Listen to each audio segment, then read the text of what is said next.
नमस्कार साथियों, बाइक के चैनल पर फिर से आप लोगों को और एक नए वीडियो में स्वागत है। उम्मीद है दोस्तों आप लोग अपने जीवन में खुश होंगे, मस्त होंगे और मजे में भी होंगे। बॉलीवुड सपनों का शहर है। बॉलीवुड में अनगिनत किस्से कहानियाँ घटित तो होती रहती है। हमारे चैनल पे हम कोशिश करते हैं बॉलीवुड से जुड़ी हुई छुपी हुई बैकग्राउंड किस्से को आपके सामने लाने की। इसी प्रयास से आज भी हमने और एक नए वीडियो से आप लोगों को रूबरू करवाएंगे और एक नए किस्सों से आप लोगों को रूबरू करवाएंगे। तो चलिए इस वीडियो को ज़्यादा देर ना करते हुए शुरू करते हैं। जाने गजल के सरताज पंकज उदास का बॉलीवुड करियर। जब चिट्ठी आई है सुन के रो पड़े थे राज कपूर। राजेंद्र कुमार और राज कपूर बहुत अच्छे दोस्त थे। एक दिन उन्होंने राज कपूर को अपने घर डिनर पर बुलाया। डिनर करने के बाद उन्होंने पंकज उदास की आवाज़ में राज कपूर को चिट्ठी आई है गज़ल सुनाया तो वो रो पड़े। उन्होंने कहा कि इस गज़ल से पंकज को बहुत पॉपुलैरिटी मिलेगी और उनसे बेहतर ये गज़ल कोई दूसरा नहीं गा सकता। बंदूक की नोक पर सुनाई थी गज़ल। धीरे धीरे पंकज को गज़ल गायकी से प्यार हो गया, जिसके लिए उन्होंने उर्दू सीखी। एक बार वो स्टेज परफॉर्मेंस दे रहे थे जहां वो पहले ही 4-5 गज़ल गा चुके थे। तभी एक दर्शक उनके पास आ गया और उसने एक गज़ल की फरमाइश की। उसका बर्ताव पंकज को सही नहीं लगा और उन्होंने गाने से मना कर दिया। इस बात पर वो आदमी इतना भड़क गया कि उसने पंकज के सामने बंदूक तान दी और गाने के लिए कहा। आदमी की हरकत से पंकज इतना डर गए कि उन्होंने उसकी फरमाइश की गज़ल गाई। जमींदार परिवार में हुआ जन्म। पंकज उदास का जन्म 17 मई 1951 को गुजरात के जैतपुर में हुआ था। वो अपने तीनों भाइयों में सबसे छोटे थे। उनका परिवार राजकोट के पास चरखरी नाम के एक कस्बे का रहने वाला था। उनके दादा जमींदार थे और भावनगर राज्य के दीवान भी थे। उनके पिता केशुभाई उदास सरकारी कर्मचारी थे। उन्हें इस राज बजाने का बहुत शौक था।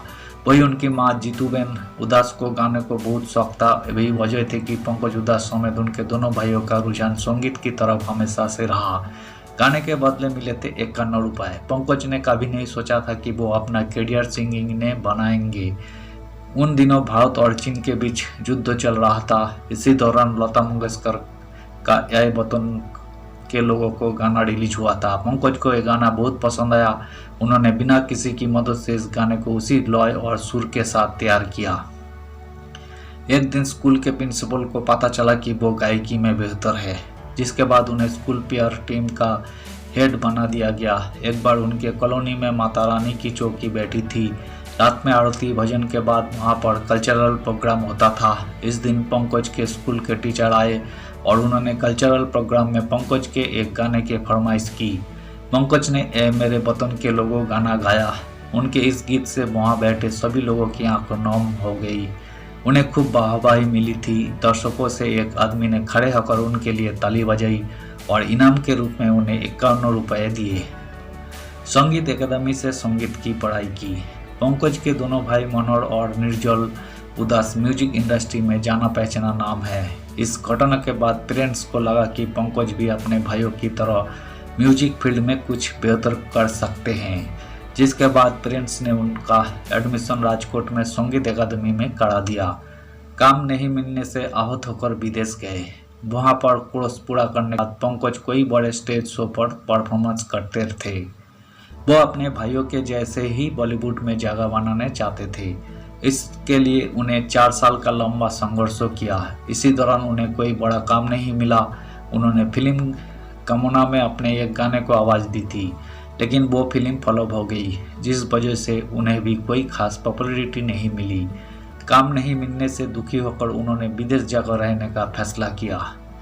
जिस फिल्म के गाने से पॉपुलैरिटी मिली उसमें काम करने के लिए मना कर दिया था। विदेश में पंकज को गाने की कला से बहुत पॉपुलैरिटी मिली। इसी दौरान एक्टर और प्रोड्यूसर राजेंद्र कुमार ने उनके गानों को सुना और बहुत इम्प्रेस हुई।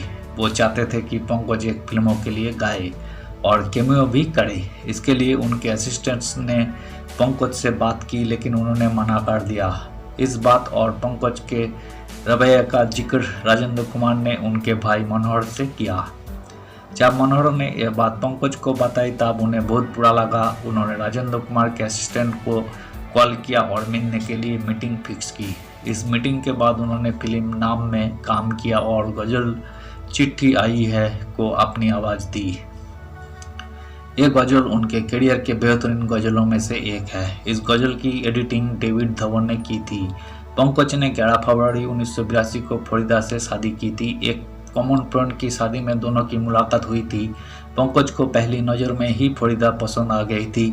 उस वक्त वो ग्रेजुएशन कर रहे थे और फरीदा एयर होस्टेस थी। पहले दोनों में दोस्ती हुई, फिर प्यार। दोनों शादी करना चाहते थे। पंकज के परिवार वालों को इस रिश्ते से कोई ऐतराज नहीं था। जब फरीदा ने इस रिश्ते की बात अपने परिवार को बताई तो उन्हें ये रिश्ता मंजूर नहीं था। वो दूसरे धर्मों में अपनी लड़की की शादी नहीं कराना चाहते थे। फरीदा के कहने पर पंकज उनके घर गए और उनके पिता से अपने रिश्ते की बात की। फरीदा के पिता रिटायर्ड पुलिस ऑफिसर थे। इस वजह से पंकज बहुत डरे हुए थे, लेकिन उन्होंने अपनी बातों से उनका दिल जीत लिया। फरीदा के पिता दोनों की शादी के लिए मान गए, जिसके बाद दोनों की शादी हुई। दोनों की 2 बेटियां नायाब और रेबा है। धन्यवाद साथियों। आज की इस वीडियो में हमने पंकज उधास से जुड़ी हुई किस्से को आपके सामने लाने की कोशिश की है। पंकज उधास जो कि एक मशहूर गजल गायकी है, बहुत ही पॉपुलैरिटी मिली थी एक गाने से। आज हम इसी पंकज उधास से जुड़ी हुई किस्से को आपके सामने रखने की कोशिश की है। उम्मीद है दोस्तों वीडियो को आपको जरूर पसंद आई होगी। वीडियो पसंद आए तो लाइक कर दीजिएगा और चैनल पे अगर आप नए आए हैं तो प्लीज़ एक सब्सक्राइब कर दीजिएगा और इस वीडियो के बारे में आप अपना राय भी दे सकते हैं। मिलते हैं नेक्स्ट वीडियो पे बॉलीवुड से जुड़ी हुई किस्से और कहानियों के साथ। धन्यवाद।